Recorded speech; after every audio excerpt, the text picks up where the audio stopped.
Welcome to the Polished Podcast, a space dedicated to emboldening women in their faith and work.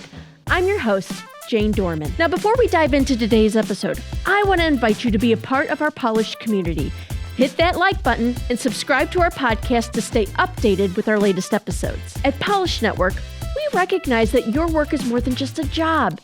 It's a calling. That's why we're here to provide the connections, development, and spiritual nourishment you need to flourish. Each episode delves deep into topics that resonate with our Polished community. So join us as we hear from inspiring guests who share their unique perspectives and experiences as Christian women in the workplace. No matter what brought you here today, we're thrilled to have you with us. Our aim is to ignite your passion and empower you to excel on your leadership journey. So let's dive in and explore together. So far in our exploration of leading with care, it's clear that cultivating meaningful relationships is essential. We're not just employees going through the motions.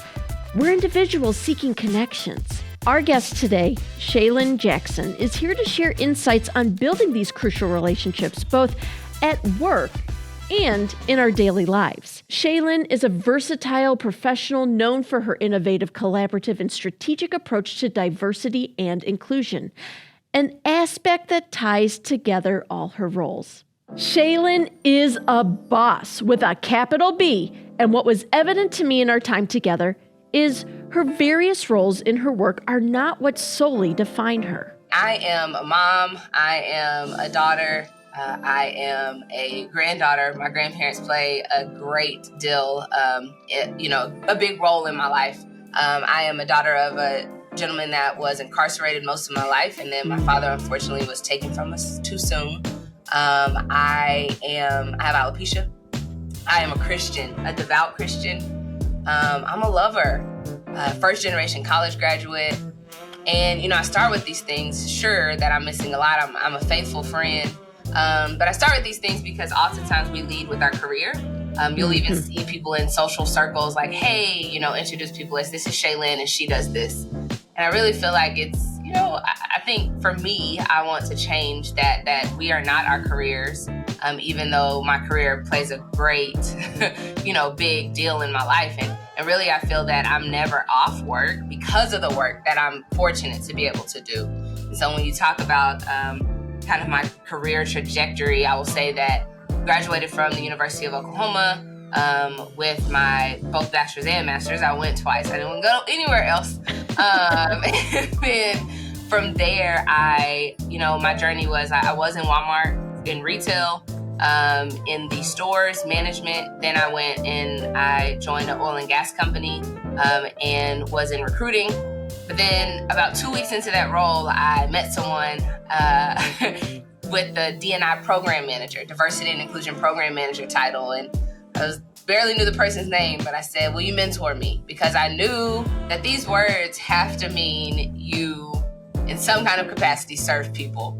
Mm-hmm. And we laugh about it all the time, but I'm so grateful that Justice said yes, because that is when my career in diversity and inclusion formally started. And so from there, I was at that company for 5 years, went back to retail, and then joined the public sector, leading diversity and inclusion.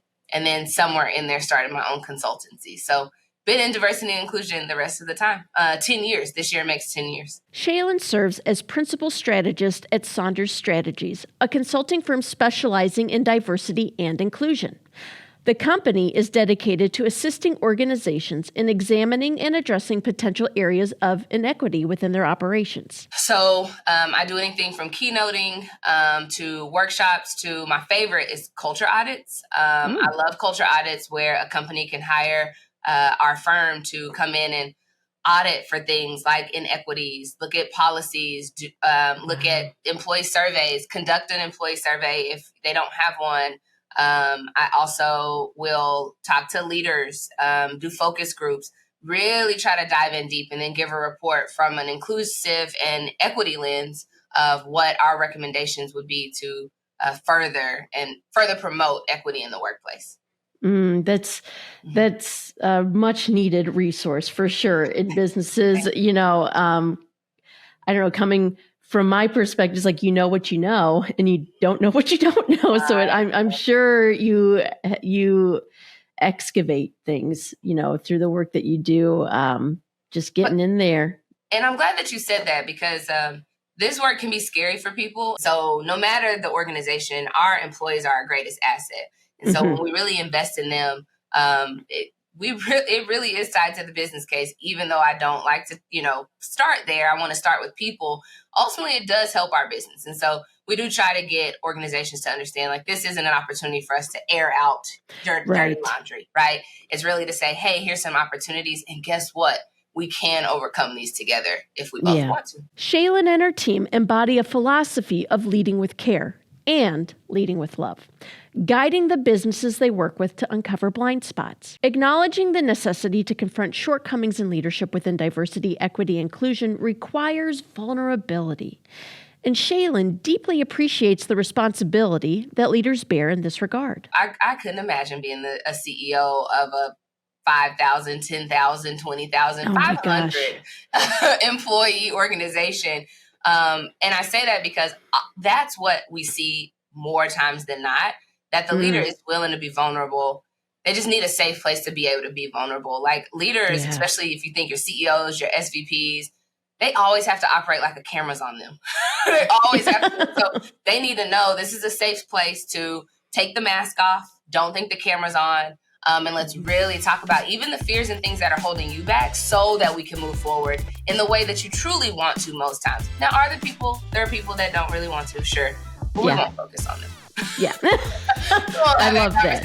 Because this work is for them as well. We're going to take a short break to share with you opportunities to grow in your leadership at Polish Network. And when we come back, Shalynne and I dive into the deep end on how leading with care can empower our teams and build better relationships with both our colleagues and the people we share life with. So you're going to want to stay tuned. Are you a working woman looking to elevate your leadership this year? Polish Collaboratories could be your next right step in moving forward in your leadership development. Polish Collaboratories are small groups modeled after executive peer groups, yet available to working women at all levels of leadership. Collaboratory members dive into leadership training with a faith-forward perspective for 12 months. This is your opportunity to tap into diverse perspectives, conquer challenges, and achieve your goals in a united sisterhood. New groups are launching in 2024. We want you to be a part of it. So go to polishnetwork.org/collaboratories to learn more.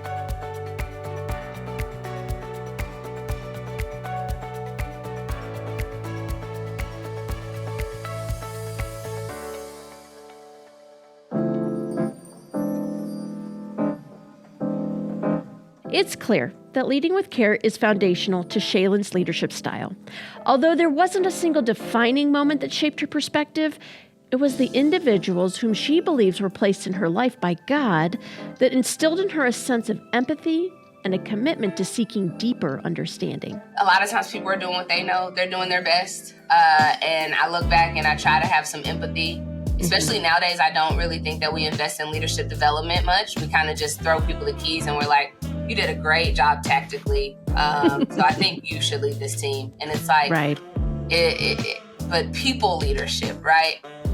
So I'm saying that because there were times that, it was hard. I've had times where I was just, quite frankly, under a leader that not only did I not know if you wanted the best for me, it was like you almost are set out to find the worst for me and in me. But I'm so grateful for how God pulled me out of that, the village that God gave me, and even the empathy of which he allowed me to, or he placed in my heart to walk through that, because it was really tough. And now that I'm through it, though, I say I had to go through it because now I know exactly the feeling that I don't want people to feel. Now I know exactly what I'm fighting for. I don't want anyone to dread going to work the way I did. Literally shake going to work the way I did. Yeah. And then I'll say on the other side, whenever the short of the story is decided that I didn't want to wear wigs anymore. I was like, I'm going to embrace my alopecia. These are hot. They itch. I can't do it anymore.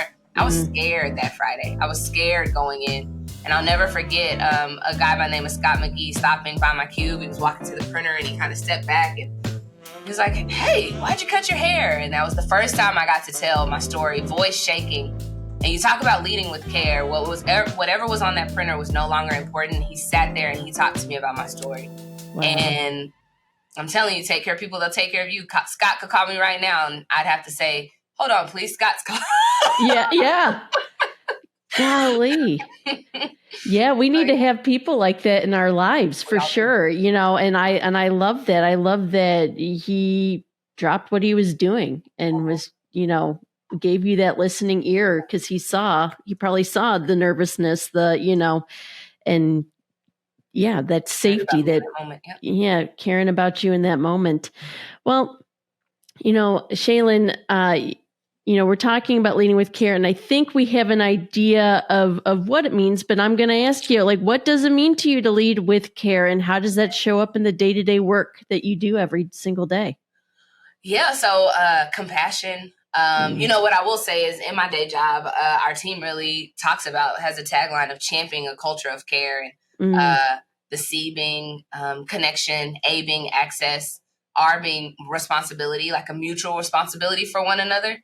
Because most times people feel like this is a leadership thing, and really we got to take care of one another. Yeah. Leaders to leaders, leaders to employees. First of all, we're all leaders, especially in this journey. But colleagues, we have to take care of one another. And then E being empathy. And so that's really how we define care. I just say, at large, it's just really about compassion. It's really about being the kind of leader that you want. Half the time, people don't lead teams like they would want to be led. Yeah. What in the world, if someone spoke to you in this manner or micromanaged you in this manner, you wouldn't be smiling either. Yeah. No. Yeah. Well, and I appreciate what you shared, a little bit earlier too, was, you've been shaped by the good experiences in being led with care, but you were also shaped by the bad experiences. Absolutely. I think all of us can relate to that. I keep hearing this, and I agree with you. There are a lot of leaders out there today that are leaders because of their tactical skills, but then they really didn't have leadership training or an idea how to manage a team. And when you go in with that knowledge, gosh, there's this tension there, because if you're being led by a leader who doesn't know how to lead, your team suffers ultimately, and then resentment and bitterness can start to brew and it starts to disintegrate a team, right? Yeah. It's bad. It's morale is bad. You're not getting the best out of your people. Your people are surviving. Your people are surviving. Yes. While they also hope that someone saves them. It's tough to be in a place where, you don't feel a leader cares. And again, oftentimes we're just not taking the time to, and I guess I have people in my life that say that I am a cheerleader. So my team calls me a cheerleader. Many people in my life say I'm very optimistic. So maybe this is my optimism, but while I do believe it's harder to teach the people skills, I don't believe it's impossible. Right. And I say that because you do not want me to be an engineer in an engineering because I'm not an engineer. Yeah. And I may be able to lead an engineer team, not a big one right now, but a small one, because it's really about empowering your people and knowing enough, right? To empower them to be their subject matter expertise. They're the experts, right? And when people feel empowered to be the experts, but developed and really poured into, again, they'll move mountains for you. And you still don't want me to be over engineers, but you get the yes. But the opposite is, if you have the technical skills, that's cool. But if you're not pouring into your people, you're not getting the best out of your people. So as a leader, you're saying, we need to empower, and I agree, we need to empower our leaders. How do you empower the people on your team that you lead, especially with this mission of care that you guys are actively pursuing? Yes. Well, one, remember, they're the ones that call me the cheerleaders. Yes. I have a phenomenal team. They say, and I think that's part of the problem. I've been in situations where I've both witnessed and felt. I will say this is an I felt moment. Okay. That sometimes leaders feel like they have to know it all. Yeah. And I tell my team all the time when I don't know something, and I'm like, but I'm confident y'all do, or you can find the answer. So let's do this together. It's the vulnerability. It's the, I don't try to, it has nothing to do with title. We're in this together. They are amazing. They have expertise. They have just the professional maturity. If you knew how early in their career they were, most people would be like, there's no way that they're this great. And I'm like, you speak for yourself. Yeah. But I know a lot of it is they feel empowered. Like, I don't micromanage them. I can trust them. There's mutual trust on our team. They get their job done. They get their job done. And so for me, I feel like with them, it's really about, what do you need from me? Instead of like, what can you give me? Because they give their best every day, and I don't ever have to question that. And we just really take care of each other. We're allowed to have bad days here. We're allowed to be human, but it's always out of respect. We kind of know all of us need a moment. Because people bring stuff to work. And so my team knows you're not expected to leave it at the door, because you can't. There's no way to turn it off. You get to bring it in here. Whether you want to talk about it or not, you're able to say you're having a difficult day, or saying that you need help. And while those days are actually few and far between, that's how you care. That's how you love on people. My people know my door, you walk in here. If you need a moment, work related or not, what do you need? And I know a lot of people that makes them uncomfortable. I've had people be like, this is work. There's no room for that touchy-feely stuff. These are humans. And we cannot ask them to, don't be human when you come in here, because I just need you to crank out tasks for me. Sure. We can't. And then think that we're going to get the best out of them. So huge shout out to my team. My team is amazing. And even from a consulting standpoint, my team from a consulting standpoint, same situation. What I like to say ultimately is situational leadership. If you know that you're giving somebody a project that they may be new to, even in my world, creating as the leader the opportunity for them to say, literally just last week, someone said, this is going to be new to me. And so I am going to need you to, kind of lean in more than I typically need you. That was not a sign of weakness for me. That was like, okay, you are setting your expectations with me, and I'm there for it. So it's just really allowing people to be human. We are expected to be human on my team. I love that, being expected to be human. And, you're not the first one I've heard, like in this conversation with Lead with Care of this. I see this thread throughout this month's conversation of we are humans. We have a lot of stuff that happens outside of these, these buildings that we show up to each day. And man, these leaders like yourself are leaving that space of like, hey, you're allowed to bring it in, I agree with you. There can be this tension of like, nope, I'm going to compartmentalize my life and I'm going to leave the personal stuff at home. And when I'm in work, I'm at work. And then when I get home, work's left at work, and I'm, back to it, and it just doesn't work. It's exhausting. Well, it is exhausting. I would say that there's some people, I feel it's fewer than most, but sure, some people, that's how they want to operate. They're private people, and I will allow that grace as well, right? Like I said, there's no expectation that I'm probably the most, actually it's not a probably, I am the most open book on my team. And for some people, I think that would shock them, because as leaders, we feel like we're supposed to have it all together and act like life is perfect. And, I'm a mom. There's days that my team knows, like, motherhood is getting me, right? Like, we have to just for a second to be like, let me tell you about my morning. And then we get to it, right? And so I just say that because, sure, are there people that are a little bit more private, but oftentimes what I see is you have to build trust. There's someone on my team that was more closed off, but as that trust and that culture is built, they are more open.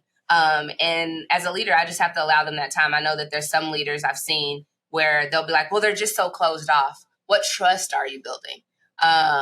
And just honoring, like, that's just how some people operate. But are they getting the job done? And do they feel cared for? Yeah.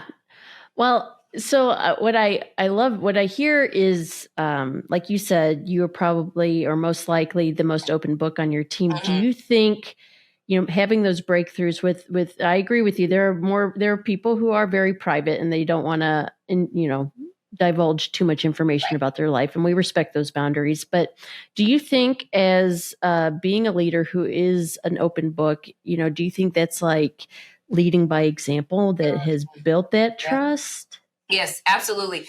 Is it scary sometimes? Sure. Like sometimes I'm like, was I just too vulnerable? But at the end of the day, I want that. I can't be too human. You know what I mean? Like I can't imagine that they're like, good night. She is just real human. Yeah. Like this is just life. And I will say, arguably, we have a small team. And so it's just easier to build those relationships and that trust. And I don't know. I don't think a lot of leaders would say this, but just like I think and hope that my team feels cared for it, I feel cared for it as well by my team. We're in this together, and we spend too much time at work to just not feel cared for. Yeah. But I would say, speaking of leading by example, my leader is like that. My leader is phenomenal. Mentors. I have mentors. It's just been modeled for me. And not only by women, to be honest with you. Like I've had some great men in my life as well that just shows. I mean, I will never forget my second pregnancy. I had just started a job, find out I'm pregnant, and I am terrified because the narrative is like, you knew this and you didn't tell me. Yeah. And I was terrified, and I told my boss, and it's like, I'm so sorry. He's like, what are you sorry for?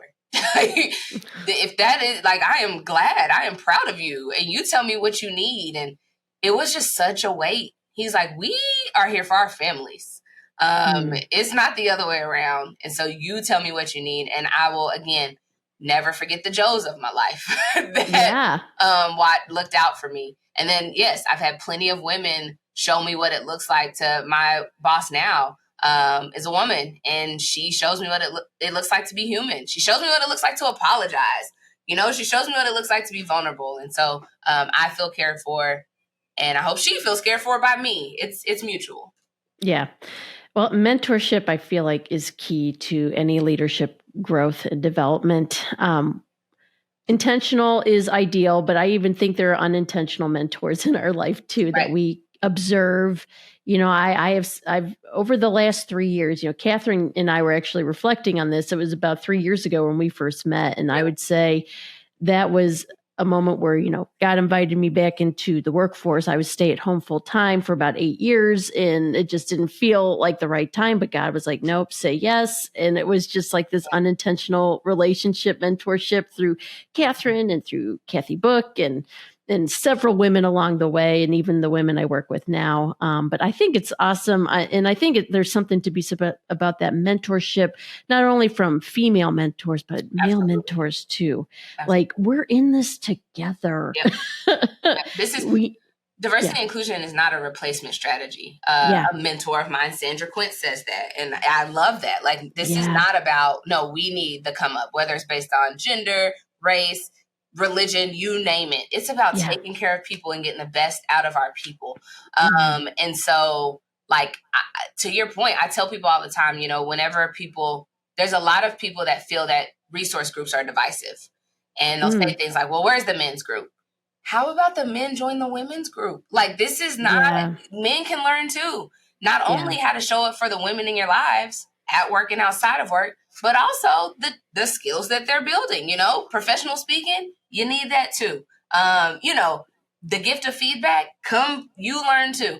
Allies are huge. And what I like to say is, simply put, men cannot help us progress in the workplace if they aren't in the room to hear our problems. To care for us. Showing up is caring. Listening to our stories is caring. Believing us when we say these things happen to us is caring. And so we need them in the room. They can't be outside, and we hope that they get the picture. And there's a lot of men that are willing if we provide the space. Yeah. So do you think, because I feel that, in different circles that I'm in, where, I don't know, like I feel like I've been a part of groups where it wasn't a female group. It wasn't a male group. It was an anybody group, but mostly females were in attendance. Right. And like the one male shows up and he is like super awkward or, just like, do I fit? I don't know. What do you think is like that hindrance? It's like keeping us like apart.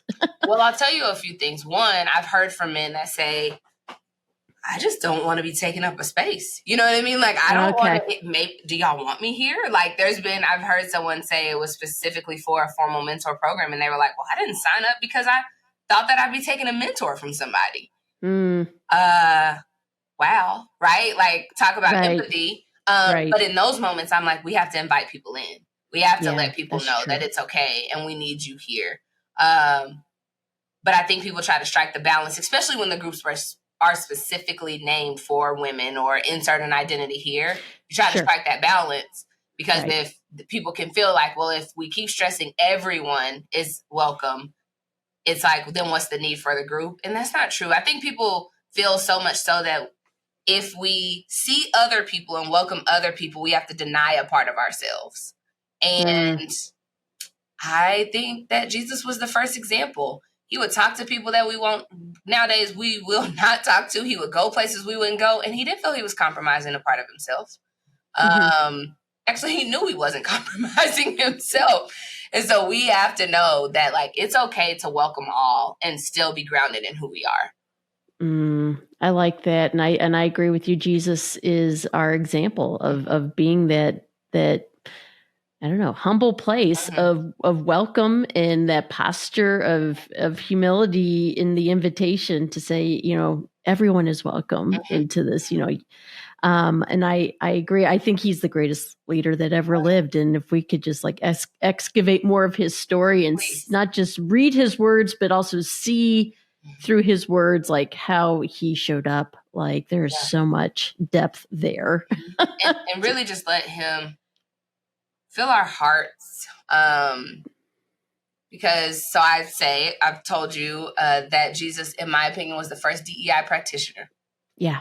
And I say that not comparing myself to Jesus because I am all human. I told y'all how human I am. Like, let me be really clear. Yeah. But I just think he set the greatest example of, again, welcoming people, meeting people where they are, listening to people, having compassion with people, and just really like seeing people. This is about everybody wants to be seen. Yeah. But nowadays, like we're so committed to our own narrative and our own stories that we won't see other people. And that doesn't mean agreeing with everything you hear. Sure. But there's still always a way to respect somebody. And he just modeled respect in a way that I know I'll never be able to reach, but I'm always going to aspire to. He was our greatest example. Yeah. And in that vein, and you kind of touched on it a little bit, talking about, Jesus as the first DEI practitioner, for our example for us. I'm curious with leading with care, no matter what workplace you're in, you're going to run into some sort of conflict or workplace conflict or a difference of opinion. And when we had met earlier, you had said something to the effect of the importance of showing up for each other, even when we don't agree. How can we navigate these differences and foster this inclusivity within our team and the communities that we're a part of? Yeah. So it's a loaded question, right? Because yes, first of all, I think that so many times it depends on what we're talking about, that people are just so committed to like their beliefs and their values. And we don't really sit and say that most of the time, we at least all say that our values are pretty similar. Like most of the time, we say we care about people. We say like we want to just take care of people. Yeah. What are our actions showing? And so I feel like as a leader, I'm responsible for being like, how am I showing up in this moment and like really showing my values, not just saying my values and just like trying to hold people to my beliefs. But like, how am I really showing up with respect? Because if somebody walks in right now and I yell at them because they got something wrong, or yell at them because they didn't agree with me, or yell at them because of what I just saw on social media and I don't agree with their political views, am I being respectful? And really asking ourselves, like, why does this bother me so much? Like, I really think it's about holding up a mirror most times, but oftentimes we want to flip the mirror and be focused on, let me tell you all the ways that you're wrong and why you're bad. When really we need to look at the mirror and ask ourselves, why is it that I can't show up with compassion at this moment? Why is it that a lot of times we also just don't choose silence? It would be so awesome if half the time that people decided to post, they would ask themselves, is this really something that needs to be shared? It would be really so awesome then is that if half the time that people decide to respond to posts, they ask themselves, do I really think this is going to matter? Yeah. Like, we can choose to just not engage in the negative, to choose to look for the positive. But negative is what attracts attention. Look at the news and look at social media. Most of what we see is not what's happening. I'll give you an example. I'm getting asked all the time, like, the attack on DEI. It's really not an attack. What we see, what's amplified, is the attack. Okay. But most people and most organizations remain committed because they know this is about people. But we're not talking about that. We're talking about the few that are upset. And it kind of goes back to what I said earlier. You know, there's a continuum in this work. There's the early adopters, the people that are like, yep, sign me up. I don't even know what I'm signing up for, but I love people.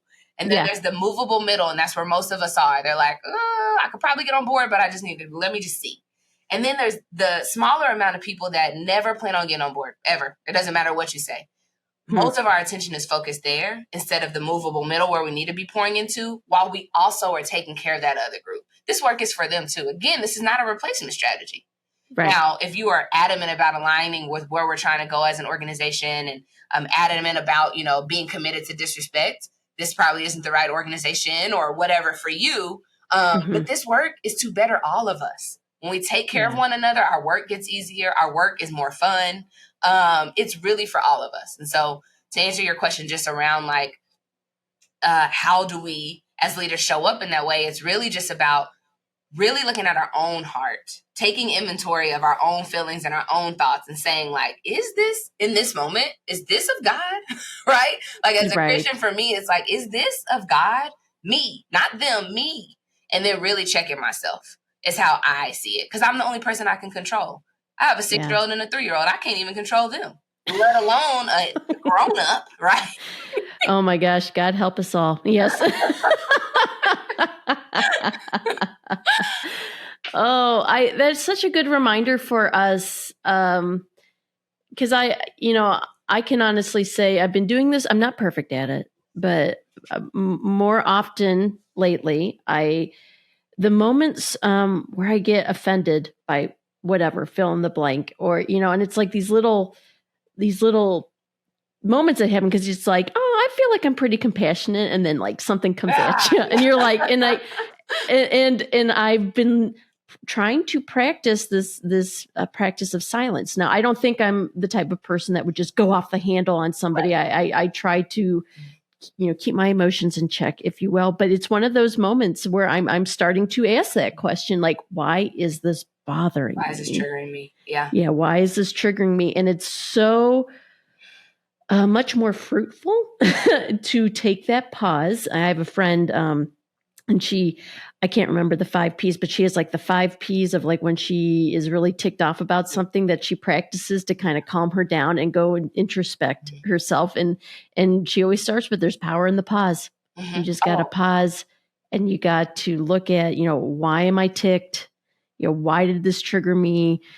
What are my thoughts saying about this person who said this thing or posted this thing, and ultimately it's kind of like we surrender it to Jesus and the Holy Spirit to be like, okay, like, how can I meet this person with my humanity into theirs? And it's, I will say it is encouraging to hear you say that, the DEI is not necessarily under attack because, like you said, the media and the news stories that we hear and read about, that's loud. It's very loud. And if that's all your information comes from, that's what you're going to perceive, or that is true. And it's encouraging to me to hear that there are organizations and businesses, and it's more a larger number, that are like, hey, we want to learn more. We want to do better. We want to,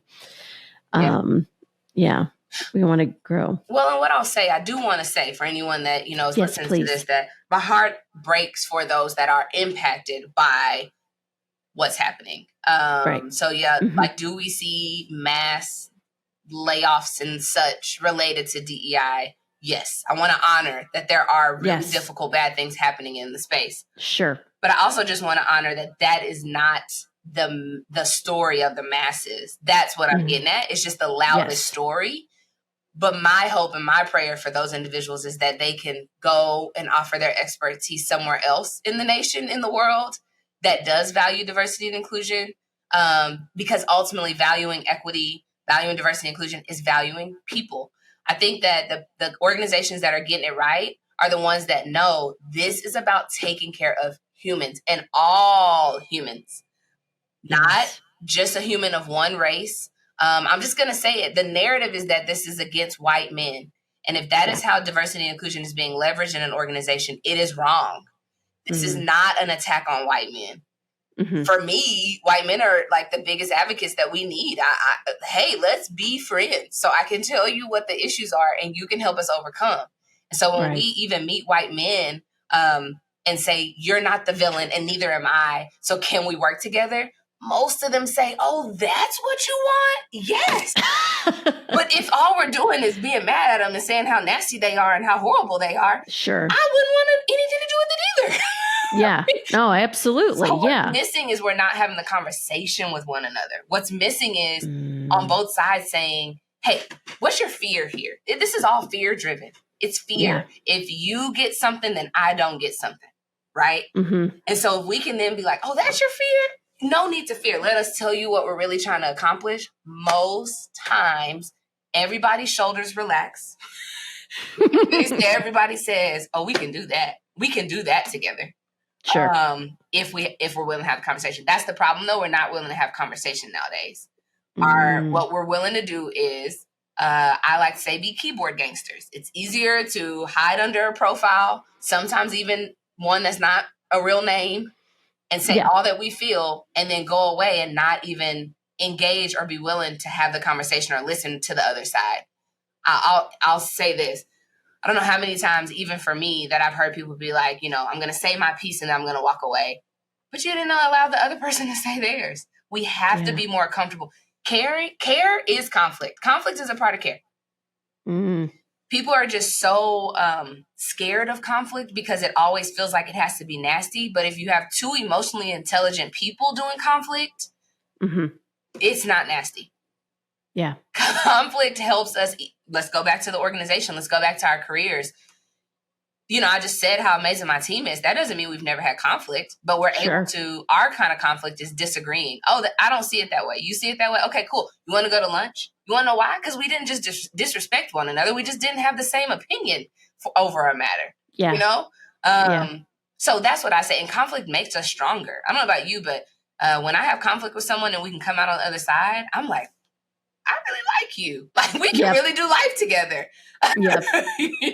No, it's true. I've been there and I've had a couple key relationships that going in, I was like, oh, great. Like, I really like this person, but I'm really scared to have this conversation. I'm so glad we did because there's that deeper understanding. And, there are things that I know I don't see clearly because I haven't experienced it, and I think we need to broaden our imaginations a little bit. Like the life that I have grown to live and to love and to learn from is different from the life that you've grown from. And like you said, conflict is care. I'm taking that one home with me today. Conflict is care. Put it on the fridge or wherever is your mantra because it's conflict is scary, but we should not be driven by fear. We need to go there sometimes, respectfully, but we need to go there. Yeah. And only then is where we both grow within that conflict. And then when you get to the other side, you're right. I have a deeper respect.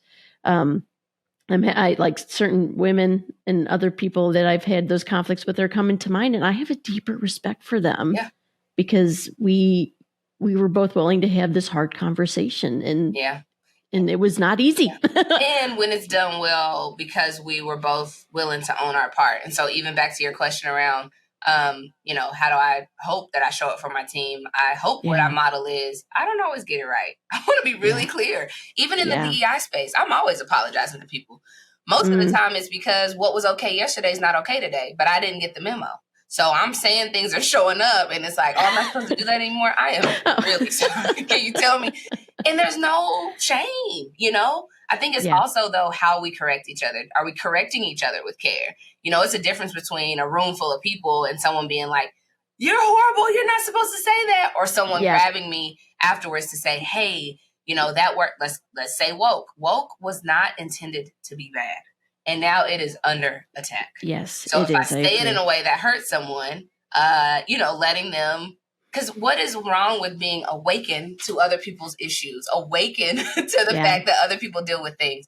But now if you say that word, you just said a fighting word. You know what I mean? Mm-hmm. So because we're always evolving and this work is always evolving, I don't even get it right every time. But what we call it is naming our oops and our ouches. We are willing to name our oops and our ouches around here, and it's a safe place to do that. Oops, I did not mean it in that way. Can you help me understand how that was hurtful?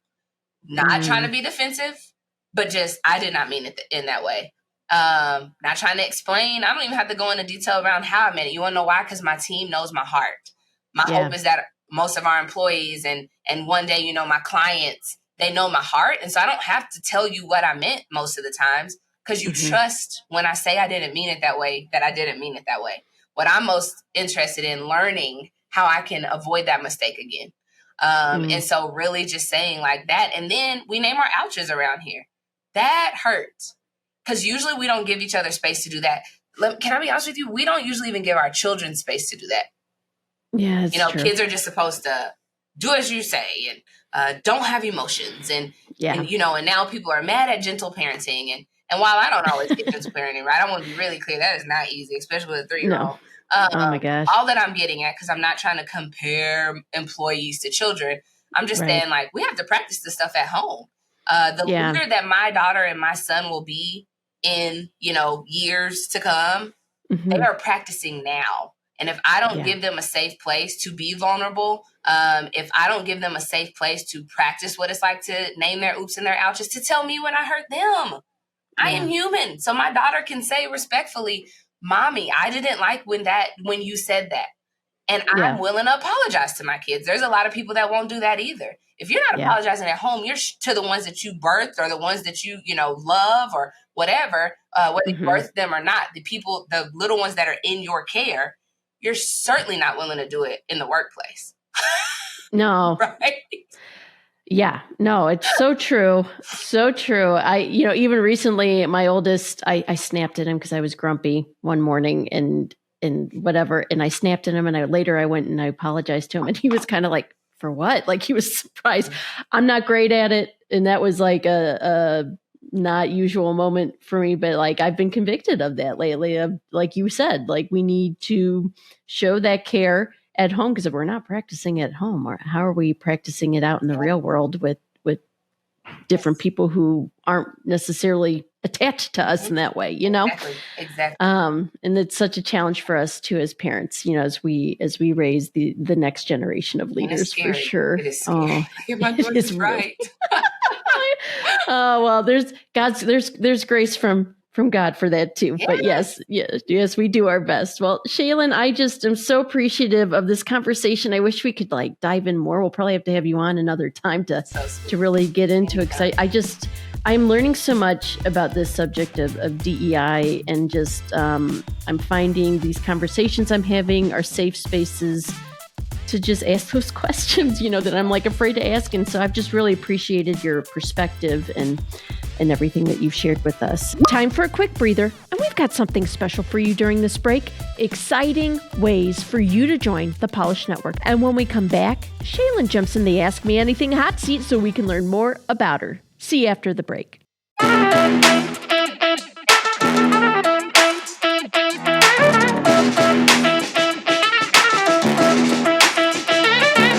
Are you tired of dreading Mondays? Does the mere thought of another workday fill you with anxiety and frustration? If you find yourself nodding along, then our I Hate My Job devotional resource is precisely what you need. We deeply understand the challenges of feeling trapped in a job that drains your energy and leaves you feeling unfulfilled. Our I Hate My Job resource isn't just a guide. It's a week-long devotional designed to offer you a renewed perspective as you navigate through work challenges. Packed with insights and revelations, this resource has brought hope and transformation to countless individuals facing similar battles. Visit polishnetwork.org today to download this free resource and start your journey toward a more fulfilling work life.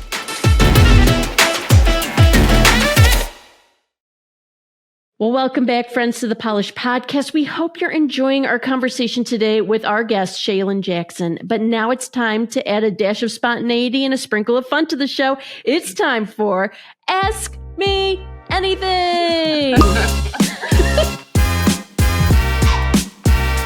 Shalynne, this is how Ask Me Anything works. Let's do it. It is. There's a chance for us to peel back the layers, get to know the woman behind the work, the quirks behind your expertise, and I'm going to ask you just a few questions I've curated today, and we're just going to follow our curiosity to learn more about you. Are you in? Yes, let's do it.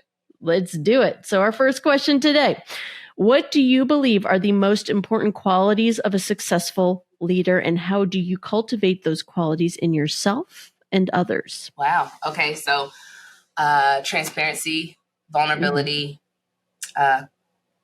cultural competence for sure. Oh, I love that. Humility. Empathy for sure. Mm-hmm. Yeah, I really think that if you can get a number of those correct, people are sure to want to follow. You'll be a leader people desire to follow. If you can really nail a few of those. And I will say I have to add like one that is willing to lean into their own work. This kind of ties to the cultural competence around like we all have bias, really challenging yourself and leaning into whatever you want to call it, DEI or just people first leadership. But to say, how am I impacting my employees or, showing up in different spaces so that I can be aware of it and do something about it. We all have bias. Me as a DEI practitioner, I go to sleep, I wake up with the bias. And so instead of listening to the narrative that bias is bad, bias is not bad. It's not being aware of our biases that's bad. And so I feel that an inclusive leader, a successful leader, is aware of how they're showing up so they can actually do something about it. And approachability as well. Approachability as well. Too often people feel that they have to have everything perfect when they walk up to their leader. And I don't ever want anyone to feel that way. I'm like, bring me a blank slate or a draft. As long as I know you are giving your best, we can sit here and we can make the time to try to figure it out together to at least get you started on said project or whatever that is. So approachability is key. Yes, absolutely. I totally agree with you on that one. Our question number 2, how do you foster a culture of innovation and creativity within your team or organization? Well, I actually get to cheat because in my day job, we sit in the same space as the innovation team, and they are amazing and so talented. That's so so we get cool. to we're not on the exact same team, but we sit in the same space.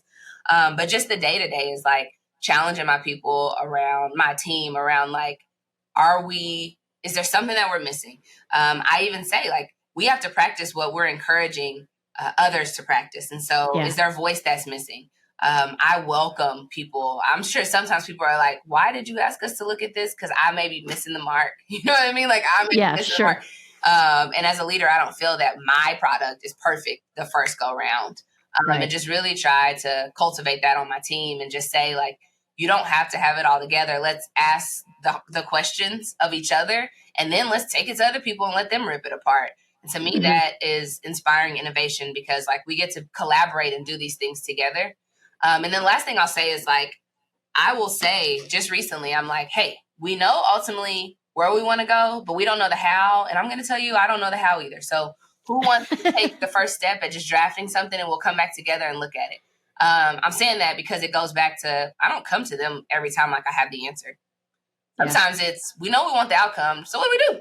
Here's a dry erase board. What do we do? And sometimes they're looking like, I don't know. What do we do? I don't know. Let's research it. Yes. Oh, I love that. I love that. You're in it together. You're collaborating. We're going to figure it out together. Yep. That's awesome. That's awesome. Well, my final question for you today is, if you could listen to one genre of music for the rest of your life, what would it be and why? Why is this the hardest one? I don't know. I thought about that. I'm like, what would my answer be? I would probably say R&B because I can sing it at the top of my lungs. Like, you would think, when I get in my car concerts are my release. Yes. I just sing at the top of my lungs. And I will say that tends to be, depending on, the songs, I try to ensure that I listen into songs that I can sing at the top of my lungs with my little kids with, so we can enjoy those songs together. Yeah. Do you have a particular favorite right now? I am not. No, not really. No. No. I'm pretty easy in all things, and so I just kind of turn on Pandora's R&B station, and if I know the song, if I don't, I'll make up the words. My daughter texts me all the time, like, Mom, you do not know the words, but I am enjoying the beat. Yes. Oh, well, I love that. Well, thank you so much, Shalynne, for sharing a little bit more with us. But here's the thing, friends. We want you to be a part of the conversation, too. We want your questions and your curious musings and your wild wonderings about our guests. So if there's something you've just always wanted to ask, now's your chance. You can learn more about that and how to do it at our website, polishnetwork.org. Be a Polished Podcast MVP and send in those questions today.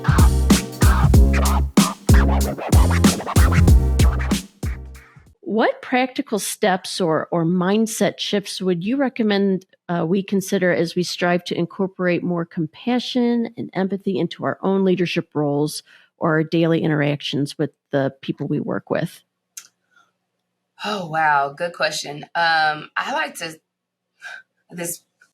I'm like, this might sound like I'm oversimplifying it, but really focus right now in the beginning on like building relationships. It's really hard for us not to want to see each other win when we have genuine relationships with people and care and have compassion. Right. But it's hard for us to have compassion about people that we don't know. Oftentimes, it shouldn't be that way.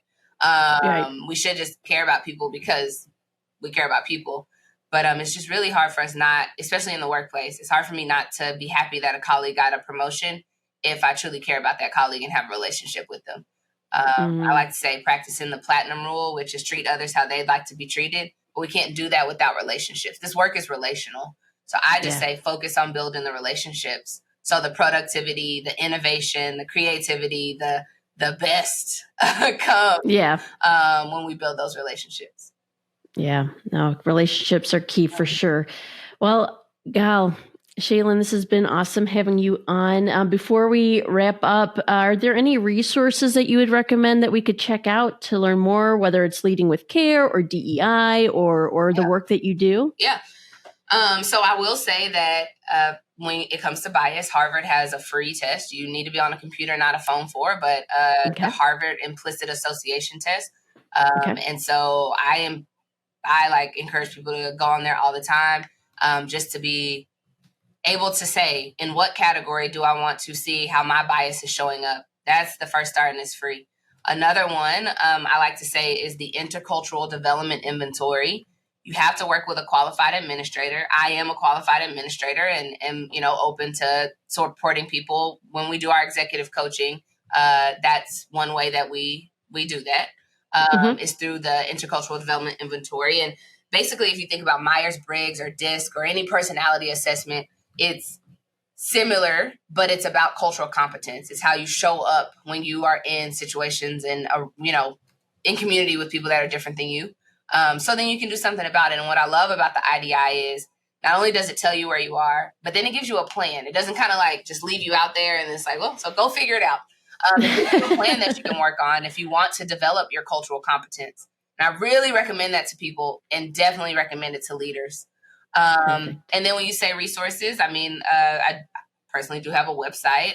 Yes. I say the easiest thing to do is to reach out to me on LinkedIn. If, you want to follow me just for, any of my daily, just any of the things I like to share. There's a lot of thought leaders out there. I want to be really clear. There's a lot of people in DEI that is doing the work in a way that receives and welcomes people in. Again, call you in, not call you out. Find those people. If it's not me, find someone that is. There's a number of people that I can share.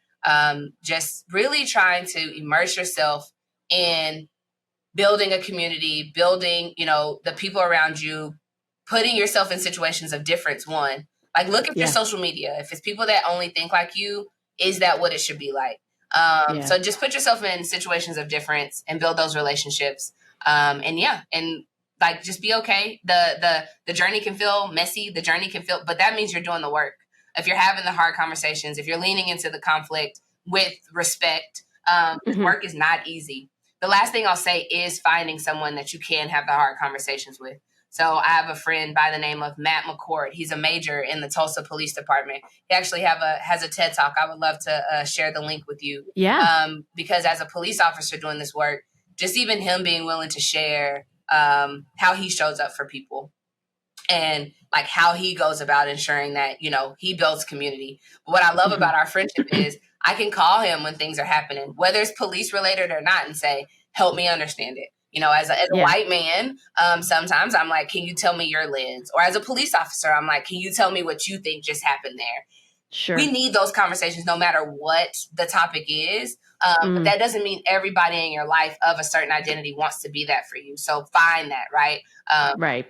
Just because you quote unquote have a Black friend, your Black friend might not want to be the speaker of all things Black. And even if they are understanding, we're not a monolith. So there's other people with other perspectives. And so that's why it's really, really important in deepening our network. And relationships or friendships like mine with Matt is an example of, I need you right now so I can process this. And sometimes I still may get off the phone and feel the way that I felt, but I trust him. So most times it's, okay, that makes sense. And I can understand there's another side to this. That's so great. Well, we will be sure to link to all of that. I was taking notes as you were talking, but we'll be sure to share the links to all the things you mentioned in our show notes. Okay. Shalynne, thank you so much for coming on the show. How can people connect with you online? I know you mentioned LinkedIn. What's your website? Where can we find you? Yes, SondersStrategies.com, SONDER strategies.com. I'd be excited to connect with people. Shalynne Jackson on LinkedIn.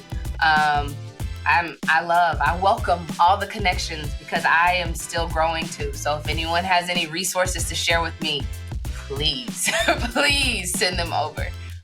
We will be sure to do that. Well, thanks again so much, Shalynne, for joining us. It has been such a fruitful conversation, and I can't wait to do it again. So I love it. I'm ready. Thank you. Now, I could have continued my conversation with Shalynne Jackson for hours. Her insights on leadership and her innovative approach to diversity and inclusion made me realize that at the core of our discussion is the simple truth that we are all human and in need of care in every aspect of life. Whether you work from home or in a high-rise office building, prioritizing people over productivity is crucial for leaders. And when we make this shift, the teams we work with will flourish, excel in their expertise, and thrive in our shared vision. But do you have a different takeaway from today's conversation? If so, let me know. Share your thoughts for this episode on our Instagram post, or if you're watching on YouTube, in the comments below is just great. Let's continue this dialogue on leading with care. As we wrap up this episode, I want to express our heartfelt gratitude to everyone who plays a role in making the Polish Podcast a reality. The Polish Podcast is made possible in part by the generous support of Coca-Cola Consolidated. Thank you to Shalynne Jackson for challenging us to prioritize our relationships in the workplace so we can engage better as a team. To our listeners, your unwavering support and your engagement drive us to deliver content that resonates and emboldens. Thank you, Polish Network, for creating a nurturing community where women in the workforce can thrive and connect. A big Thank you to White Oak Christian Church for their partnership and contributions to the production of these episodes. Leaders carry a level of vulnerability many of us don't see.